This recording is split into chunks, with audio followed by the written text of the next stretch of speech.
भरत महाराज के चरित्र का वर्णन। यद्यपि भरत महाराज परम सिद्ध थे, किंतु एक नन्हे मृग शावक के प्रति आसक्त होने से उनका पतन हुआ। एक दिन सदा की भांति गंडकी नदी में स्नान करके भरत महाराज मंत्र का जाप कर रहे थे तो उन्होंने देखा कि एक गर्भिणी मृगी नदी में पानी पीने आई। सहसा किसी सिंह की दहाड़ सुनाई पड़ी और मृगी इतनी भयभीत हो गई कि उसने तुरंत अपने शिशु को जन्म दे दिया। मृगी ने किसी तरह नदी पार तो कर ली, किंतु तत्पश्चात उसकी तुरंत मृत्यु हो गई। महाराज भरत को माताविहीन मृग शावक पर तरस आया। उन्होंने उसे जल से निकाला और अपने आश्रम में लाकर अत्यंत लाड से उसे पाला। धीरे धीरे वे इस नन्हे मृग पर इतने आसक्त हो गए कि सदैव उसी के संबंध में स्नेहवत सोचते रहते। जैसे जैसे वह बढ़ता गया वे महाराज का स्थायी संगी बनता गया और वे सदैव उसी का ध्यान करते। अंततः वे इसके ध्यान में इतने खो गए कि उनका मन विहल हो उठा। ज्यों ज्यों मृग के प्रति उनकी आसक्ति बढ़ती गई उनकी भक्ति शिथिल पड़ती गई। यद्यपि उन्होंने अपने ऐश्वर्यमय साम्राज्य का परित्याग कर दिया था, किंतु वे इस मृग से बंध गए। इस प्रकार योगाभ्यास से उनका पतन हो गया। एक बार मृग वहां से गायब था तो वे इतने विचलित हुए कि वे उसकी खोज में चल पड़े। खोजते समय विलाप करते रहने से वे गिर पड़े और मर गए। क्योंकि उनका मन मृग की सोच विचार में पूर्णतः मग्न रहता था, इसलिए अगले जन्म में वे मृगी को कोख से उत्पन्न हुए। लेकिन सिद्ध होने के कारण मृग का शरीर प्राप्त होने पर भी वे अपने पूर्व कर्मों को विस्मृत नहीं कर पाए। उन्हें ज्ञान था कि वे उच्च पद से किस प्रकार नीचे गिरे थे। अपनी मृगी मां को छोड़कर वे पुनः आश्रम चले आए। उन्होंने अपने सकाम कर्मों का अंत मृग रूप में किया और जब उनकी मृत्यु हुई वे मृग शरीर से मुक्त हो गए। श्री शुक उवाच एक धातु महानद्या कृताभिषेक नैमिकावश्य को ब्रह्माक्षर में भिगुनानो मुहूर्त त्रयमुदकांत उपविवेश। एक शब्दार्थ श्री शुकदेव गोस्वामी ने आगे कहा, हे राजन, एक दिन प्रातःकालीन नित्य नैमितिक शौच आदि कृत्यों से निवृत्त होकर महाराज भरत कुछ क्षणों के लिए गंडकी नदी के तट पर बैठकर ओकार से प्रारंभ होने वाले अपने मंत्र का जप करने लगे। तत्र तदा राजन हिरणी पिपास्या जलाशयाभ्यास में एवं जगाम। दो शब्दार्थ है राजनों, जब महाराज भरत उस नदी के तट पर बैठे हुए थे उसी समय एक प्यासी हिरनी पानी पीने आई। त्यापेपियमान उद्किताब देवा विदुरेन नत्तुम मृगप्तेरुत्नादो लोग भयड भूर उदप्तत्तु। तीन शब्दार्थ जब वह हिरनी अगाध तृप्ति के साथ जल पी रही थी तो पास ही एक सिंह ने घोर गर्जना की। यह समस्त जीवों के लिए डरावनी थी और इसे उस मृगी ने भी सुना। तमपश्चुत्य सा मृगवधो प्रकृति विक्लवा चकित निरीक्षण सूत्राम पिहरिभ्यभिनिवेश विग्रह दया पारिप्लव दृष्टिर्गतुषा भयात सहसैवो चक्राम। दबलडंडा। चार शब्दार्थ मृगी स्वभाव से अयों द्वारा वध किए जाने से डर रही थी और लगातार शंकित दृष्टि से देख रही थी। जब उसने सिंह की दहाड़ सुनी तो वे अत्यंत उद्विग्न हो उठी। चौकनी दृष्टि से इधर उधर देखकर वे मृगी अभी जल पीकर पूर्णतया तृप्त भी नहीं हुई थी कि सहसा उसने नदी पार करने के लिए छलांग लगा दी। तस्या उत्पतंत्या अंतर्वल्या उरुभ्यावलितो यौनि निर्गतो गर्भ। सत्रोत्सी निपात। 75 शब्दार्थ मृगी गर्भिणी थी, अतः जब डर के मारे वह कूद पड़ी तो शिशु मृग उसके गर्भ से निकलकर नदी के बहते जल में गिर गया। तात्पर्य, यदि स्त्री डर जाती है या अत्यंत भावुक हो जाती है तो गर्भपात की आशंका रहती है, अतः गर्भिणी स्त्रियों को ऐसे बाह्य प्रभावों से दूर रखना चाहिए। तत्प्रस्वोत्सर्पण भय खेदातुरास्वगणेन व्युज्यमाना कस्याश्निहर्या कृष्ण सारस्ती निपातात च ममार।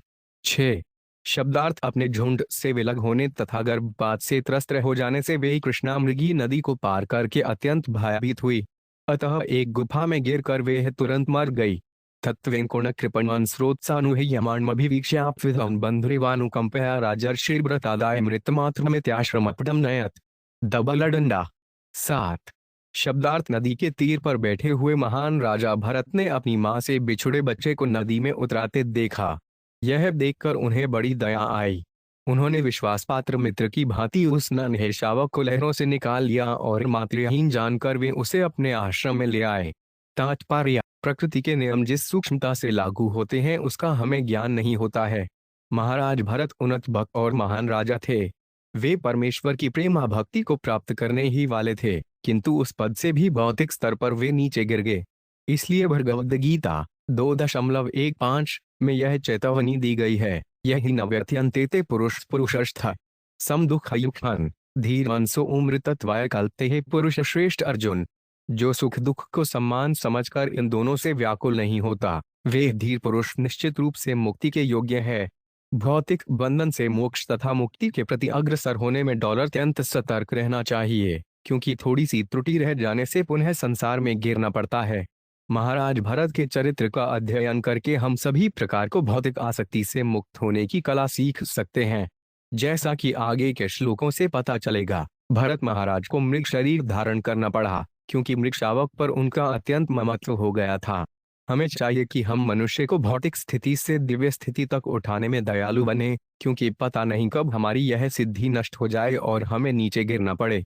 महाराज भरत का मृग के प्रति दया भौतिक जगत में उनके पतन की शुरुआत थी। तस्य हवा कुणक उच्चैरे तस्मिन् कृत्नि जाभिमानस्याह रहस्तत्पोषणपालन लालन प्रीणानुध्यानेनात्मनियमा सह्यम्मा पुरुष परिचर्यादय एकैकश कतिपेन हरगणेन वियुज्यमाना किल सर्वैवोद्वसनु। 8 शब्दार्थ दौरे धीरे महाराज भरत उस मृग के प्रति अत्यंत वत्सल होते गए। वे घास खिला खिलाकर उसका पालन करने लगे। वे बाघ तथा अन्य हिंस्र पशुओं के आक्रमण से उसकी सुरक्षा के प्रति सदैव सतर्क रहते थे। जब उसे खुजली होती तो वे सहलाते और उसे आरामदेह स्थिति में रखने का प्रयास करते। कभी कभी प्रेमवश उसे चूमते भी थे। इस प्रकार मृग के पालन पोषण में आसक्त हो जाने से महाराज भरत आध्यात्मिक जीवन के यम नियम भूलते गए, यहाँ तक कि धीरे धीरे भगवान की आराधना भी भूल गए। कुछ दिनों के बाद वे अपनी आध्यात्मिक उन्नति के विषय में सब कुछ भूल गए। तात्पर्य, इससे हम यह समझ सकते हैं कि हमें अपने कर्तव्यों के प्रति कितना सतर्क रहना चाहिए और यम नियमों का पालन करते हुए नियमित रूप से हरे कृष्ण महामंत्र का जप करते रहना चाहिए। यदि हम इसे करने में लापरवाही बरतते हैं तो अंत में हमें नीचे गिरना पड़ेगा। हमें चाहिए कि प्रातः उठकर स्नान करें और मंगलवार आरती में सम्मिलित हों, अर्चा विग्रहों की आराधना करें, हरे कृष्ण मंत्र का जप करें, वैदिक साहित्य का अध्ययन करें और आचार्यों तथा गुरुओं के द्वारा बताए गए यम नियमों का पालन करें। यदि हम ऐसा नहीं करते तो चाहे हम जितने उच्च पद पर क्यों न आसीन हो, नीचे आ गिरेंगे। भगवद गीता 18.5 में कहा गया है, यज्ञ दान तप कर्म न त्याज्यन कार्यमेव तत्यज्ञ दान तपश्चैव पावनानि मनीषिणाम।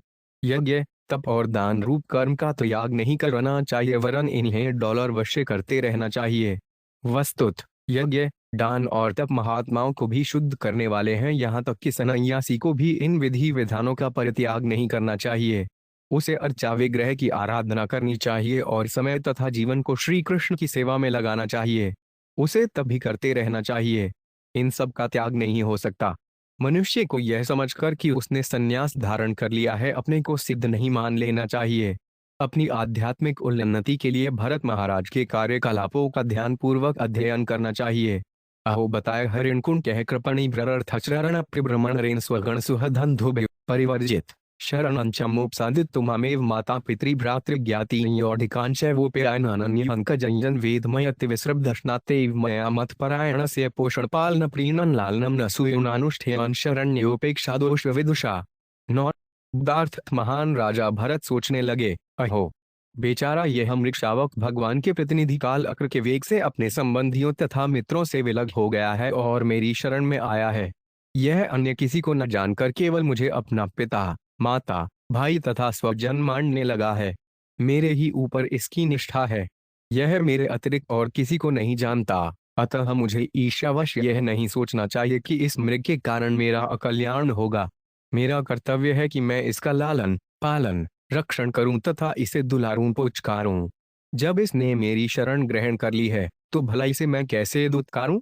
यद्यपि इस मृग से मेरे आध्यात्मिक जीवन में व्यतिक्रम हो रहा है, किंतु मैं अनुभव करता हूं कि इस प्रकार से कोई असहाय व्यक्ति यदि शरणागत हो तो उसकी उपेक्षा नहीं की जा सकती। तब तो यह बड़ा भारी दोष होगा। तात्पर्य, जब कोई व्यक्ति कृष्ण भावानामृत में अत्यधिक उठ जाता है तो संसार के समस्त दुखी प्राणियों के प्रति वह सहज ही दयालु हो उठता है। वह सामान्य मनुष्यों के कष्टों को ही ध्यान में रखता है, किंतु यदि कोई पतित जीवों के कष्टों को नहीं जानता और शारीरिक सुख देने के उद्देश्य से दयालु हो उठता है, जैसा कि भरत महाराज ने किया, तो ऐसी दया या ममता उसके स्वयं के पतन का कारण बनती है। यदि वह वास्तव में पतित तथा दुखी मानवता के प्रति दया भाव है तो मनुष्य को चाहिए कि उन्हें आध्यात्मिक चेतना भावना तक ऊपर उठाए। जहां तक मृग की बात है, भरत महाराज अत्यंत दयालु हो गए, किंतु वे यह भूल गए कि इस मृग को आध्यात्मिक भावना तक ऊपर उठा पाना दुष्कर है, क्योंकि आखिर मृग पशु ही ठहरा। मात्र पशु की रखवाली के लिए अपने विधि विधानों का परित्याग महाराज भरत के लिए घातक सिद्ध हुआ। भगवद्गीता में प्रतिपाद्य नियमों का पालन होना चाहिए। यही नव्यत्यंतेते पुरुष पुरुष शब्द। जहाँ तक इस भौतिक देह का प्रश्न है, कोई किसी के लिए कुछ नहीं कर सकता, किंतु श्री कृष्ण के अनुग्रह से हम स्वयं विधि विधानों का पालन करते रहें तो किसी भी व्यक्ति को आध्यात्मिक भावना प्रदान कर सकते हैं। किंतु यदि हम अपनी आध्यात्मिक वृत्तियों को त्याग कर दूसरे के शारीरिक सुखों के प्रति चिंतित रहें तो हम स्वयं संकटपूर्ण स्थिति को प्राप्त होंगे। नूनम हार्या साधवोपश्मशीला कृपण सुहदेवं विद्यार्थे स्वार्धान्पि गुरुत्रानुपेक्षन्ते। दबलडंडा 10। शब्दार्थ भले ही कोई संन्यास ले चुका हो, किंतु जो महान है वह निश्चित रूप से दुखी जीवात्माओं के प्रति दया का अनुभव करता है। मनुष्य को चाहिए कि शरणागत की रक्षा के हेतु अपने बड़े से बड़े स्वार्थ की परवाह न करे। तात्पर्य, माया अत्यंत प्रबल है। परोपकार, साम्यवाद तथा परमार्थ के वशीभूत होकर विश्व में दुखी मानवता के प्रति लोग दया का अनुभव करते हैं। परोपकारी यह नहीं सोच पाते कि मनुष्यों की भौतिक स्थितियों को सुधार पाना असंभव है। भौतिक स्थितियां तो अपने कर्म के अनुसार उच्छासन देव द्वारा पहले से नियत हैं, उन्हें बदला नहीं जा सकता। दुखी प्राणियों को हम इतना ही लाभ पहुंचा सकते हैं कि उनमें आध्यात्मिक चेतना जगा दें। भौतिक सुपास बढ़ाए घटाए नहीं जा सकते। इसीलिए श्रीमद् भागवत 1:18 में कहा गया है, वल्लभ्यते दुःखवदयत् सुखम। जहाँ तक भौतिक सुख का प्रश्न है, वह बिना प्रयास प्राप्त होता है। जिस प्रकार की दुख बिना प्रयास के आते हैं, भौतिक सुख तथा कष्ट बिना प्रयास के ही प्राप्त होते हैं। मनुष्य को चाहिए कि भौतिक कर्म की परवाह न करे। यदि कोई किसी के प्रति दयालु है या किसी की भलाई कर सकता है, तो उसे चाहिए कि उस व्यक्ति को कृष्ण भावनामृत तक ऊपर उठाए। इस प्रकार भगवत कृपा से प्रत्येक प्राणी ऊपर उठेगा। भरत महाराज ने हमें उपदेश देने के लिए ऐसा ही किया, किंतु हमें कभी भी तथाकथित शारीरिक कल्याणकारी कार्यकलापों में बहना नहीं चाहिए। हमें किसी भी मूल्य पर भगवान विष्णु का अनुग्रह प्राप्त करने में अरुचि नहीं दिखानी चाहिए। सामान्य रूप से लोग या तो इसे जानते नहीं या फिर वे भूल जाते हैं। फलस्वरूप वे अपने मूल उद्देश्य विष्णु के अनुग्रह की प्राप्ति को भूलकर शारीरिक सुविधा दिलाने के लिए परोपकारी कार्यों में लग जाते हैं। इति कृतानुषडास्नशनाट्न स्नानाशनादिषु सहमृगजहुना स्नेहानुबद्धहृदयासीतु। दबलडंडा 11। शब्दार्थ, मृग के प्रति आसक्ति बढ़ जाने से महाराज भरत उसी मृग के साथ लेटते, टहलते, स्नान करते, यहाँ तक कि उसी के साथ खाना भी खाते। इस प्रकार उनका हृदय मृग के स्नेह में बत गया। कुशकुसुम समित पलाश फल मूलोत्काया ऋषिमानो वृक्षालावुका दिभयो भैमाशन समानो यद्धा से हरिणकुंड के वन समाविष्टि। दबलडंडा 12। शब्दार्थ, जब महाराज भरत को कुश, फूल, लकड़ी, पत्ते, फल, कंद तथा जल लाने के लिए जंगल में जाना होता तो उन्हें भय बना रहता कि कुत्ते, सियार, बाघ तथा अन्य हिंस्त्र पशु आकर मृग को मार न डालें। अतः वे जंगल में जाते समय उसे अपने साथ ले जाते। तात्पर्य, यहाँ पर यह बताया गया है कि महाराज भरत ने मृग के प्रति अपने स्नेह को किस प्रकार बढ़ा लिया था। भरत महाराज जैसे महान पुरुष को, जिन्हें भगवान का स्नेह प्राप्त था, एक पशु से स्नेह के कारण अपने पद से नीचे आना पड़ा। फलत, जैसा कि हम आगे देखेंगे, उन्हें अगले जन्म में मृग का शरीर अपनाना पड़ा। जब महाराज भरत का यह हाल हुआ तो भला जो आध्यात्मिक जीवन में आगे बढ़े हुए नहीं है, किंतु बिल्लियों तथा कुत्तों में आसक्त हैं, उनका क्या होगा? जब ऐसे लोग भगवान के प्रति अपने स्नेह तथा प्यार को बढ़ाते नहीं, तब तक कुत्तों तथा बिल्लियों के प्रति स्नेह के कारण उन्हें अगले जन्म में वैसे ही शरीर धारण करने पड़ेंगे। जब तक हम परमेश्वर के प्रति अपनी श्रद्धा नहीं बढ़ाते, तब तक हम अनेक वस्तुओं के प्रति आकर्षित होते रहेंगे। भौतिक बंधन का यही कारण है। पश्चि शुक्र मुद्भावेन तत्र तत्र विषक्तमति प्रणयहृदय कार्पण्यात् स्कंधेनोद्यहति एवं मुत्सर्रुर्सिचाधाय उपलालयन मुद्वन परमाम वाप। दबलडंडा 13। शब्दार्थ, जंगल के मार्ग में वे मृग अपने चपल स्वभाव के कारण महाराज भरत को अत्यंत आकर्षक लगता। महाराज भरत उसे अपने कंधों में भी चढ़ाकर स्नेहवश दूर तक ले जाते। उनका हृदय मृग प्रेम से इतना पूरित था कि वे कभी उसे अपनी गोद में ले लेते तो कभी सोते समय उसे अपनी छाती पर चढ़ाए रखते। इस प्रकार उस पशु को दुलारते हुए उन्हें अत्यधिक सुख का अनुभव होता था। तात्पर्य, वन में जाकर आध्यात्मिक जीवन में आगे बढ़ने के उद्देश्य से महाराज भरत ने अपना घर, पत्नी, संतान, राजग तथा अन्य सभी कुछ छोड़ दिया था, किंतु एक तुच्छ पालतू मृग के स्नेह पाश में बंध कर वे पुनः भौतिक आसक्ति के शिकार बन गए। तो भला उन्हें परिवार त्याग से क्या लाभ हुआ? जो व्यक्ति अपने आध्यात्मिक जीवन को उन्नत करना चाहता है उसे श्री कृष्ण के अतिरिक्त अन्यत्र आसक्त होने से सावधान रहना चाहिए। कभी कभी मात्र उपदेश देने के लिए हमें अनेक भौतिक कार्य करने पड़ते हैं, किंतु हमें स्मरण रखना होगा कि ये सब कार्य श्री कृष्ण के निमित्त हैं। यदि हम इसे स्मरण रखेंगे तो फिर हम भौतिक कर्मों के शिकार नहीं बनेंगे। क्रियाया निर्वर्तिमानायामंतरालेन प्युत्थायोत्थाय ध्यानमभिनक्षित तहिवाव सवर्षप्ति प्रकृतिस्थेन मनसा तस्मा आशीष आशास्ते स्वस्ति स्ताद्वत्स्ते सर्वत इति। 14। शब्दार्थ। जब महाराज भरत ईश्वर की आराधना में या अन्य अनुष्ठान में व्यस्त रहते तो अनुष्ठानों को समाप्त किए बिना बीच बीच में ही वे उठ जाते और देखने लगते कि मृग कहाँ है। इस प्रकार जब वे यह देख लेते कि वह मृग सुखपूर्वक है, तब कहीं उनके मन तथा हृदय को संतोष होता और तब वे उस मृग को यह कहकर आशीष देते, हे वत्स, तुम सभी प्रकार से सुखी रहो। तात्पर्य। मृग के लिए अत्यधिक आकर्षण होने के कारण महाराज भरत न तो ईश्वर में ठीक से ध्यान लगा पाते, न अपने नैतिक अनुष्ठान ही पूरा कर पाते थे। यद्यपि वे अर्चा विग्रह की पूजा करते होते थे, किंतु अत्यधिक स्नेह के कारण उनका चित्त अशांत रहता। जब वे ध्यान के लिए बैठते तो केवल मृग ही उन्हें सूझता और उनको यह भय लगा रहता कि वह कहाँ चला गया है। कहने का तात्पर्य यह है कि यदि किसी का मन पूजा में नहीं लगता तो पूजा का दिखावा करने से कोई लाभ नहीं होता। मृग को देखने के लिए भरत महाराज को बीच बीच में उठना पड़ता था, जो इस तथ्य का सूचक है कि वे आध्यात्मिक पद से नीचे आ चुके थे।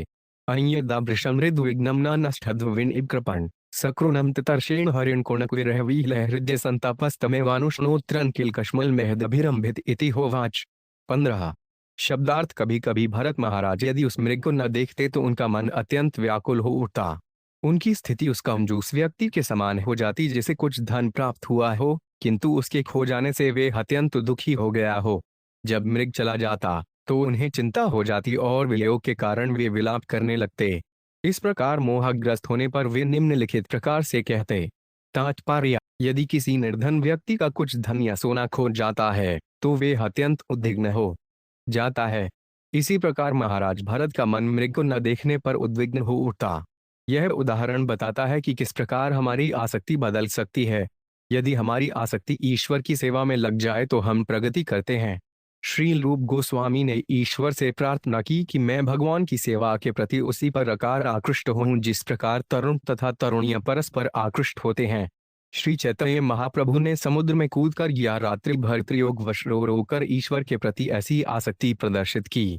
किंतु यदि हमारी आसक्ति ईश्वर से मुड़कर भौतिक पदार्थों के प्रति हो जाए तो हम आध्यात्मिक पद से नीचे गिर जाएंगे। अपि बत्सव्याय कृपणेन बालकुमृतहरिणी सुतो 5 होममानारस्य षट्किरात्मतेर कृत सुकृतस्य कृत विश्रम्भ आत्मप्रत्ययं तद्विगण्य युजनिवाग्मिष्यति। 16। शब्दार्थ। भरत महाराज सोचते, ओह, यह मृग अब असहाय है। मैं अत्यंत अभागा हूँ और मेरा मन चतुर शिकारी की भांति है, क्योंकि यह सदैव छल तथा निष्ठुरता से पूर्ण रहता है। इस मृग ने मुझ पर उसी प्रकार विश्वास किया है जिस प्रकार एक भद्र पुरुष धूर्त मित्र के दुराचार को भूलकर उस पर विश्वास प्रकट करता है। यद्यपि मैं अविश्वासी सिद्ध हो चुका हूँ, किंतु क्या यह मृग मुझ पर विश्वास करके पुनः लौट आएगा? तात्पर्य। भरत महाराज अत्यंत नेक और महान थे, जब मृग उनसे दूर रहता तो वे शरणागत की रक्षा करने में जीवन को अयोग्य समझने लगते। पशु के प्रति आसक्ति के कारण वे सोचते कि यह पशु भी उन्हीं के समान नेक तथा महान है। आत्मवत मन्यते जगत। इस तर्क के अनुसार प्रत्येक प्राणी को चाहिए कि अन्य प्राणियों को अपने समान समझे। महाराज भरत को ऐसा लगा कि उस मृग ने उनकी उपेक्षा के कारण उनका साथ छोड़ा है और अपने नेक हृदय के कारण वे पुनः लौट आएगा। अपिक्षे मेनामुपवने शष्पाणि चरंताम देवगुप्त द्रक्ष्यामि। 97। शब्दार्थ। ओह, क्या ऐसा हो सकता है कि मैं इस पशु को देवताओं से रक्षित तथा हिंस्त्र पशुओं से निर्भय रूप में फिर देखूं? क्या मैं उसे पुनः उद्यान में मुलायम घास चरते हुए देख सकूंगा? तात्पर्य। महाराज भरत ने सोचा कि मृग उनके संरक्षण से निराश होकर उन्हें छोड़कर किसी देवता की शरण में चला गया है। फिर भी वे उम्र पशु को मुलायम घास चरते हुए तथा हिंस्र पशुओं से निर्भय होकर अपने आश्रम में देखने के अत्यधिक इच्छुक थे। उन्हें केवल मृग का ध्यान रहता था तथा सभी प्रकार के पशुओं से उसकी रक्षा करने की चिंता रहती थी। भौतिक दृष्टि से ऐसे विचार अत्यंत प्रशंसनीय कहे जाएंगे, किंतु आध्यात्मिक दृष्टि से राजा अपने आध्यात्मिक पद से नीचे गिर रहे थे और वृथा ही एक पशु पर इतने आसक्त होते जा रहे थे। अपने को इस प्रकार पतित बना देने पर उन्हें पशु शरीर ग्रहण करना पड़ा। अपिच नव्य कैसालाओ को 5 यत्मुवान अक्षर एक चरवा भक्षति। 98 शब्दार्थ मुझे पता नहीं, किंतु हो सकता है कि भेड़िए या कुत्ते अथवा झुंडों में रहने वाले सुअर या फिर अकेले घूमने वाले बाघ ने उस मृग को खा लिया हो। तात्पर्य, बाघ कभी भी जंगल में झुंड में नहीं घूमते। प्रत्येक बाघ डॉलर केला घूमता है, किंतु जंगली सुअर एक साथ रहते हैं। इसी प्रकार भेड़िए, कुत्ते आदि भी एक साथ रहते हैं। इस प्रकार महाराज भरत ने सोचा कि हो ना हो बेचारा हिरन इनमें से किसी हिंस्र पशु द्वारा मार डाला गया होगा। निम्लोचतिह भगवान सकल जगत क्षेर मोद्यस्मृव्यात्माद्यापिमन्नामृगवधूयास आगच्छति। 19 शब्दार्थ हो, सूर्य के उदय होते ही सभी शुभ कार्य होने लगते हैं। दुर्भाग्यवश मेरे लिए ऐसा नहीं हो रहा है। सूर्य देव साक्षात वेद हैं, किंतु मैं समस्त वैदिक नियमों से शून्य हूँ। वे सूर्य देव अब अस्त हो रहे हैं, तो भी वह बेचारा पशु जिसने अपनी माता की मृत्यु होने पर मुझ पर विश्वास किया था, अभी तक नहीं लौटा है। तात्पर्य, ब्रह्म संहिता 5.52 में सूर्य को भगवान का नेत्र कहा गया है। यच्वक्षरश सविता सकल ग्रहणाय राजा समस्त सूर्यर्तिर्शेष तेजा यस्य गिरा भ्रमति समृत काल चक्रो गोविंदमादि पुरुषोत्तमहं भजामि। सूर्योदय होते ही मनुष्य को गायत्री मंत्र से आरंभ करके वैदिक मंत्र का उच्चारण करना चाहिए। सूर्य परमेश्वर के नेत्रों का प्रतीक है। महाराज भरत को पश्चाताप हो रहा था कि यद्यपि सूर्य अस्त होने को है, किंतु बेचारे मृग की अनुपस्थिति के कारण उन्हें कुछ भी शुभ नहीं लग रहा था। इसलिए भरत महाराज ने अपने को सर्वाधिक अभागा माना, क्योंकि सूर्य की उपस्थिति में उनके लिए कुछ भी शुभ नहीं लग रहा था। अपिस्वेदकृत सुकृतमागत्य मां सुखिष्यति हरिण राजकुमारो विविधरुचिर्दर्शनीयन्निजमृगदार कविनोदयर संतोष स्वनाम अपनुदन। दबलडंडा 20 शब्दार्थ, वह मृग राजकुमार के तुल्य है। वह कब लौटेगा? वह कब फिर अपनी मनोहर क्रीड़ाएं दिखाएगा? वह कब मेरे आहत हृदय को पुनः शांत करेगा? अवश्य ही मेरे पुण्य शेष नहीं है, अन्यथा अब तक वह मृग अवश्य लौट आया होता। तात्पर्य, अपने प्रबल स्नेह के कारण राजा छोटे से हिरण को राजकुमार मान बैठा। यह मोह कहलाता है। मृग की अनुपस्थिति के कारण चिंतावश राजा ने पशु को इस प्रकार संबोधित किया मानो वे उसका पुत्र हो। स्नेह के वशीभूत होने पर किसी को कुछ भी कहकर पुकारा जा सकता है। द्वेलिकाया माम ऋषास्मादिनामीलित प्रेम संरंभेण चकितचकितागत पृषद परुष विषाणाग्रिण लुठती। 21 शब्दार्थ हो, जब यह छोटा सा हिरण मेरे साथ खेलते हुए और मुझे आंखें बंद करके झूठ मूठ ध्यान करते देखकर प्रेम से उत्पन्न क्रोध के कारण मेरे चारों ओर चक्र लगाता और डरते हुए अपने मुलायम सींगों की नोकों से मुझे छूता, जो मुझे जल बिंदुओं के समान प्रतीत होते। तात्पर्य, अब महाराज भरत को अपना ध्यान झूठा लगा। ध्यान करते समय वे वास्तव में मृग के विषय में सोचते रहते और जब वे हाकर अपने पैने सींगों से खुरिदता तो उन्हें अत्यधिक प्रसन्नता होती। ध्यान का बहाना करते हुए राजा वास्तव में इसी मृग के विषय में सोचते रहते और यही उनके पतन का संकेत था। आसादितः विषि बर्दहिषि दूषिते मयोपालब्धो भीत भीतर सपद्मतत्रास ऋषिक्रिमार्वद वहित कृणक्लाप आस्ते। 22 शब्दार्थ, जब मैं यज्ञ की समस्त सामग्री को कुश पर रखता तो यह मृग खेल खेल में कुश को अपने दांतों से छूकर अपवित्र कर देता। जब मैं मृग को दूर हटाकर दौड़ता डपटता तो वह तुरंत डर जाता और बिना हिले डुले बैठ जाता मानो ऋषि का पुत्र हो। तब वह अपना खेल क्रीड़ा बंद कर देता। तात्पर्य, महाराज भरत मृग के क्रियाकलापों का निरंतर चिंतन करते रहे और यह भूल गए कि पैसे ध्यान से तथा चित्त के हटने से उनकी आध्यात्मिक उन्नति नष्ट हो रही है। अरे आचरिता तपस तपस्विन्यान्यायदियं वनि सविनय कृष्ण सार्थयत्नुत्र सुभगशिवतमाखर खूर्पत्पजि भिद्रीवण विधुरातुरस्थ कृपणस्य मम द्रविण प्लुवी सूचयन्त्यात्मानं च सर्वतः कृत कौतुकं द्विजाना स्वर्गापवर्गकमन आदेवजनान् करोति। दबलडंडा वृत्तिनी शब्दार्थ, इस प्रकार एक पागल की भांति बोलते हुए महाराज भरत उठे और बाहर निकल गए। धरती पर मृग के पद चिन्हों को देखकर उनकी प्रशंसा में अत्यंत प्रेम से कहा, अरे अभागे भरत, इस पृथ्वी के तप की तुलना में तुम्हारे तप तुच्छ हैं, क्योंकि पृथ्वी की कठोर तपस्या से ही उस पर इस मृग के छोटे छोटे सुंदर अत्यंत कल्याणकारी तथा मुलायम पद चिन्ह बने हुए हैं।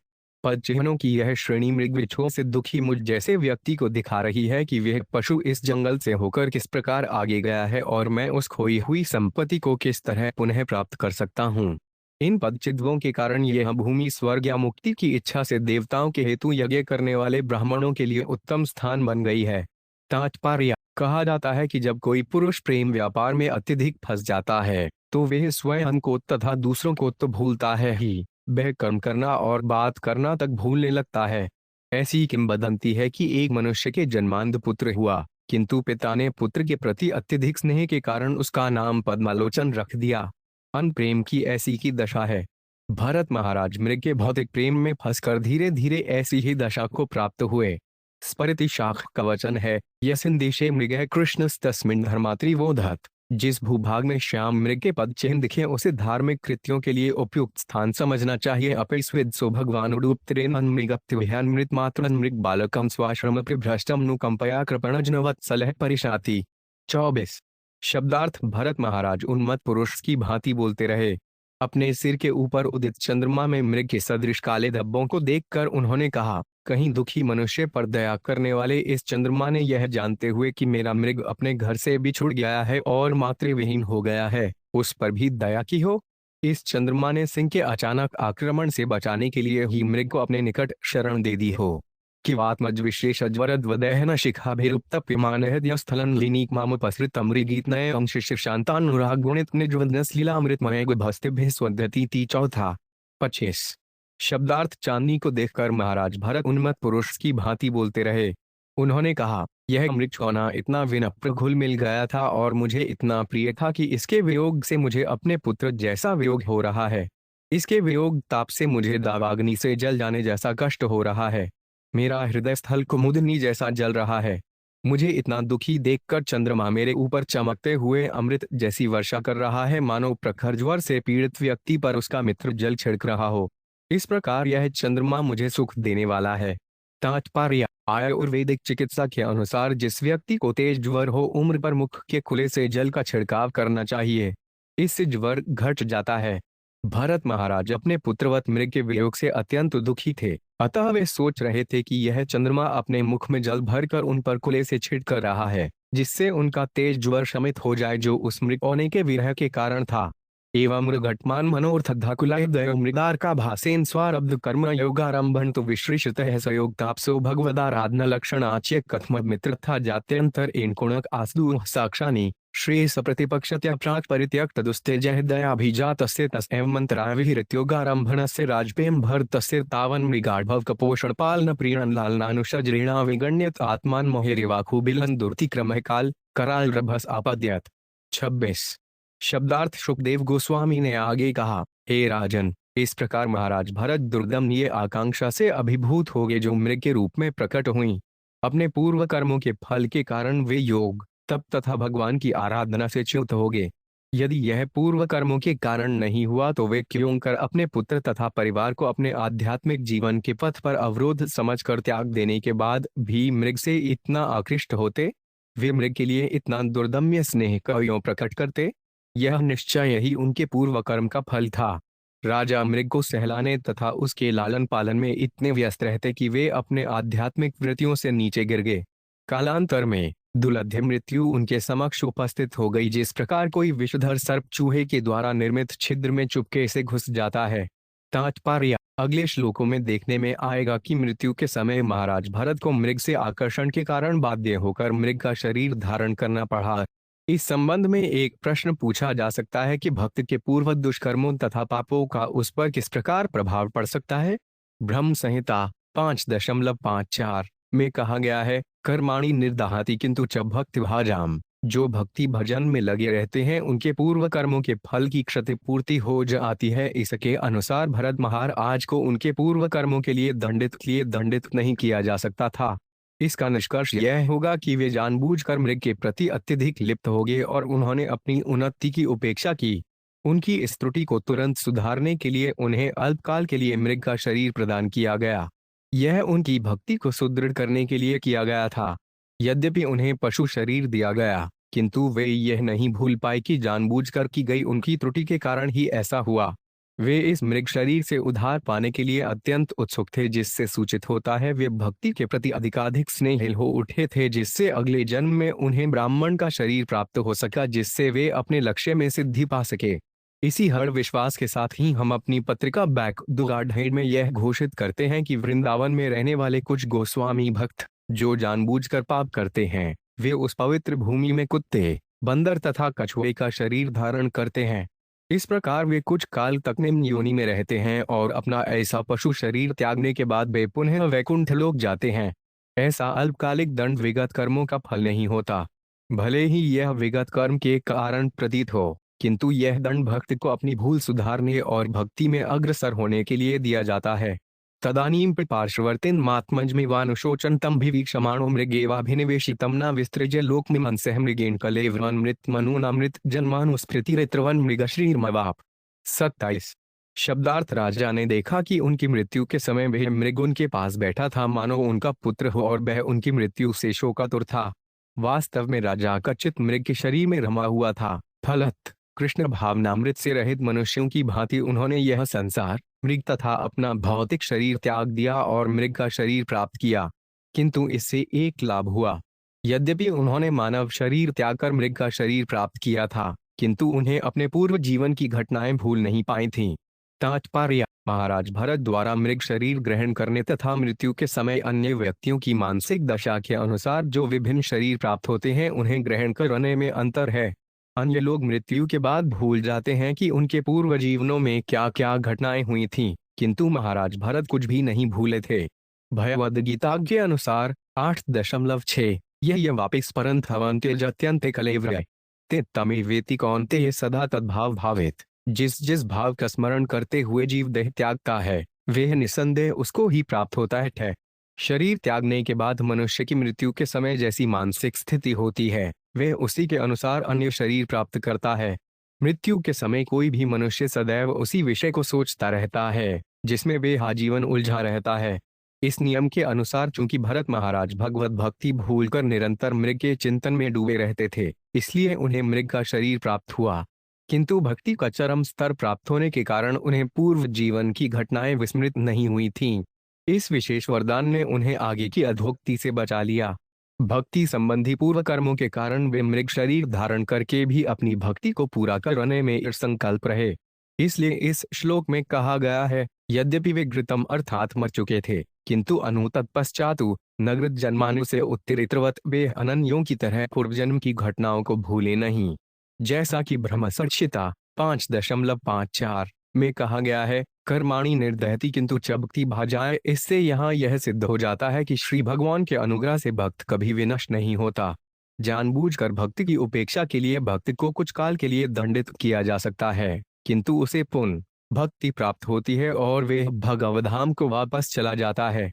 तत्रापि हवा आत्मनो मृगत्व कारणं भगवदाराधनस्मिहानुभावेनानुस्मृत्य भूष्मनुतप्यमान आ। 28। शब्दार्थ मृग शरीर प्राप्त करने पर भी भरत महाराज अपने पूर्वजन्म की हर भक्ति के कारण उस शरीर को धारण करने का कारण जान गए थे। अपने विगत तथा वर्तमान शरीर पर विचार करते हुए वे अपने कृत्यों पर पश्चाताप करते हुए इस प्रकार बोले। तात्पर्य: भक्त के लिए यह विशेष छूट है। यदि उसे डॉलर मानव शरीर प्राप्त होता भी है, तो भी श्री भगवान के अनुग्रह से उसे अपनी भक्ति को आगे बढ़ाने का अवसर अपने गत जीवन का स्मरण करके या अन्य प्राकृतिक कारणों से प्राप्त होता है। जनसामान्य के लिए गत जीवन के कार्यों को स्मरण रखना कोई सरल काम नहीं, किंतु भरत महाराज को अपने यज्ञों तथा भक्ति के कारण अपने पूर्व कर्मों की स्मृति बनी रही। अहो कष्ट भ्रष्टो डहमात्मवताम्नुपदाहद्विमुक्तस्मस्त सरस्य विविक्तपुण्यारण्य शरणस्यात्मवत् आत्मनि सर्वेषामात्मना भगवती वासुदेवे तन्नुश्रवणं नंसडीर्तनाराधनानुस्मरणाभियोगेन श्रूय सकलयामेन कालेन समावेशितां समाहितकारसेन मनस्ततु पुनर्ममा बुद्धस्यारान् मृगसुत्मन्नुपरिसुस्त्राव। दबलडंडा। 29। शब्दार्थ मृग के शरीर में भरत महाराज पश्चाताप करने लगे, कैसा दुर्भाग्य है कि मैं स्वरूप सिद्धों के पथ से गिर गया हूँ। आध्यात्मिक जीवन बिताने के लिए मैंने अपने पुत्रों, पति तथा घर का परित्याग किया और वन के एकांत पवित्र स्थान में आश्रय लिया। मैं आत्मसंयमी तथा स्वरूप सिद्ध बना और पूर्ण पुरुषोत्तम भगवान वासुदेव की भक्ति, श्रवण, चिंतन, कीर्तन, पूजन तथा स्मरण में निरंतर लगा रहा। मैं अपने प्रयत्न में सफल रहा, यहाँ तक कि मेरा मन सर्वदा भक्ति में डूबा रहता था। किंतु अपनी मूर्खता के कारण मेरा मन पुनः आसक्त हो गया, इस बार मृग में। अब मुझे मृग शरीर प्राप्त हुआ है और मैं अपनी भक्ति साधना से बहुत नीचे गिर चुका हूँ। तात्पर्य: अपनी कठोर भक्ति साधना के कारण महाराज भरत को अपने विगत जन्म के कर्मों का और इसका कि वे किस प्रकार आध्यात्मिक स्तर पर पहुंचे थे स्मरण था। अपनी ही मूर्खता से वे एक साधारण से मृग पर आसक्त होकर च्युत हुए, जिससे उन्हें मृग का शरीर धारण करना पड़ा। यह प्रत्येक भक्त के लिए अत्यंत महत्व की बात है। यदि हम अपने पद का दुरुपयोग करते हैं और सोचते हैं कि हम तो भक्ति में पूर्णतया समर्पित हैं, चाहे जैसा भी आचरण करें, तो हमें भरत महाराज की भांति दुख भोगना पड़ेगा और जिस प्रकार के शरीर से भक्ति को बाधा पहुंचती है, वही शरीर धारण करना पड़ेगा। केवल मनुष्य रूप में भक्ति की जा सकती है, किंतु यदि हम जानबूझकर इंद्रिय तृप्ति के कारण भक्ति का परित्याग करते हैं, तो हमें निश्चय ही दंड मिलेगा। यह दंड सामान्य भौतिकतावादी पुरुष का सा नहीं होता। परमेश्वर भक्त को इस प्रकार दंडित करते हैं कि श्री वासुदेव के चरण कमलों के प्रति उसकी उत्सुकता बढ़ती है और इस उत्कट इच्छा के कारण वे अगले जन्म में अपने घर वापस चला जाता है। यहाँ भक्ति का सम्यक वर्णन इस प्रकार किया गया है: वद अनुष्वर्णयन् संकीर्तनाय ज्ञानस्मरणाभियोगेन। भगवद गीता में ईश्वर के यश का निरंतर श्रवण तथा कीर्तन करने की संस्तुति की गई है। सत्तरता उन कीर्तयन्तु मा यतन्तत श्रद्धव्रता। जिन्होंने कृष्ण भावनामृत अंगीकार किया है, उन्हें यह ध्यान रखना चाहिए कि एक भी क्षण वृथा न जाने दें और कोई भी क्षण श्री भगवान के संकीर्तन तथा उनके कार्यकलापों के स्मरण के बिना न बीतने पाए। श्री कृष्ण अपने स्वयं के कार्यों से तथा अपने भक्तों के कार्यों से हमें शिक्षा देते हैं कि भक्ति में किस प्रकार सतर्क रहा जाए। भरत महाराज के माध्यम से श्री कृष्ण हमें शिक्षा देते हैं कि हम भक्ति करने में सावधान रहें। यदि हम चाहते हैं कि हमारे मन तनिक भी विचलित ना हो, तो हमें चाहिए कि हम उन्हें पूरे समय भक्ति में लगाए रखें। जहां तक अंतर्राष्ट्रीय कृष्ण भावनामृत संघ के सदस्यों का प्रश्न है, उन्होंने कृष्ण भावनामृत आंदोलन को आगे बढ़ाने के लिए सब कुछ त्याग दिया है। तो भी उन्हें भरत महाराज के जीवन से शिक्षा लेनी चाहिए कि उन्हें एक भी क्षण अनर्गल बात, निद्रा या अधिक खाने में नहीं गंवाना है। भोजन करना मना नहीं है, किंतु अधिक खाने से अधिक नींद आएगी। इससे इंद्रिय तृप्ति की अभिलाषा होगी और हमें निम्न योनि में जाना पड़ेगा।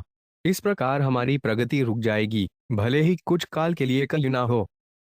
सबसे उत्तम मार्ग है कि हम श्री रूप गोस्वामी का उपदेश ग्रहण करें, अव्यर्थ कालत्वम। हमें ध्यान रहे कि हमारा प्रत्येक क्षण भक्ति के अतिरिक्त अन्य किसी कार्य में न लगे। भगवधाम वापस जाने के इच्छुक भक्तों के लिए यह सर्वश्रेष्ठ साधन है। इत्येवं निगूढ़ निर्वेदो विसृज्यं निर्गीमातर पुनर्भगवद क्षेत्रमुपण्मशील मुनिगणदित्तावन शालग्राम पुलस्ते पुलहा शभ्रमं कालनिजरात प्रत्याजगाम। 30 शब्दार्थ: यद्यपि भरत महाराज को मृग शरीर प्राप्त हुआ था, किंतु निरंतर पश्चाताप करते रहने से थे सांसारिक वस्तुओं से पूर्णतः विरक्त हो गए थे। उन्होंने ये बातें किसी को प्रकट नहीं होने दी। उन्होंने अपनी मृगी माता को अपने जन्म स्थान कालंजर पर्वत पर ही छोड़ दिया और स्वयं शालग्राम के वन में पुलस्त्य तथा पुलह के आश्रम में पुन चले आए। तात्पर्य: महत्वपूर्ण बात यह है कि वह वासुदेव के अनुग्रह से महाराज भरत को अपना पूर्व जीवन स्मरण रहा। उन्होंने एक क्षण भी नष्ट नहीं किया। वे पुलह आश्रम में, उस गांव में जिसे शालग्राम कहते हैं, लौट आए। संगति अत्यंत सार्थक होती है, इसीलिए इस संघ में प्रविष्ट करने वाले प्रत्येक सदस्य को इसका पूर्ण बनाना चाहता है। इस संघ के सदस्यों को सदैव स्मरण रखना चाहिए कि संघ एक मुफ्त का भोजनालय नहीं है। इस संघ के सभी सदस्यों को अपने आध्यात्मिक कर्तव्यों का सावधानी के साथ पालन करना चाहिए, जिससे नवागत सदस्य स्वतः भक्त बनकर इसी जीवन में ही परम धाम को प्राप्त हो। यद्यपि भरत महाराज को मृग का शरीर प्राप्त हुआ था, किंतु उन्होंने अपने घर कालंजर पर्वत का फिर परित्याग कर दिया। मनुष्य को चाहिए कि वह अपनी जन्म स्थान तथा परिवार से बंधा न रहे। उसे चाहिए कि भक्तों की संगति प्राप्त कर कृष्ण भावनामृत का अनुशीलन करे।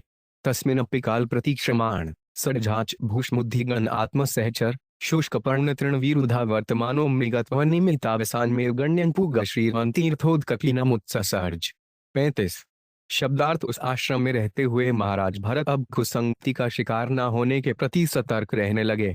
किसी को भी अपना विगत जीवन बताए बिना वे उस आश्रम में मात्र सूखी पत्तियां खाकर रहते थे। वास्तव में वे अकेले न थे, क्योंकि उनके साथ परमात्मा जो थे। इस प्रकार वे इस मृग शरीर के अंत की प्रतीक्षा करते रहे। अंत में उस तीर्थ स्थल में स्नान करते हुए उन्होंने वह शरीर छोड़ दिया।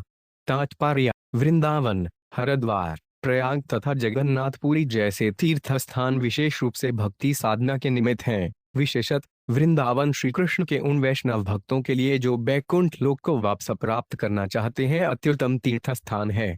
वृंदावन में ऐसे अनेक भक्त हैं जो नित्य यमुना में स्नान करते हैं, जिससे उनके सारे भौतिक कलमश धुल जाते हैं। परमेश्वर के पवित्र नामों तथा लीलाओं का निरंतर संकीर्तन तथा श्रवण करने से मनुष्य शुद्ध हो जाता है और मुक्ति का पात्र बन जाता है। किंतु यदि कोई जानबूझकर इंद्रिय तृप्ति का शिकार होता है तो उसे कम से कम एक बार महाराज भरत की भांति दंड भोगना ही पड़ता है। इस प्रकार श्रीमद् भागवत के पंचम स्कंद के अंतर्गत भरत महाराज के चरित्र का वर्णन ज्ञापक 8वें अध्याय के भक्ति वेदांत तात्पर्य पूर्ण हुए।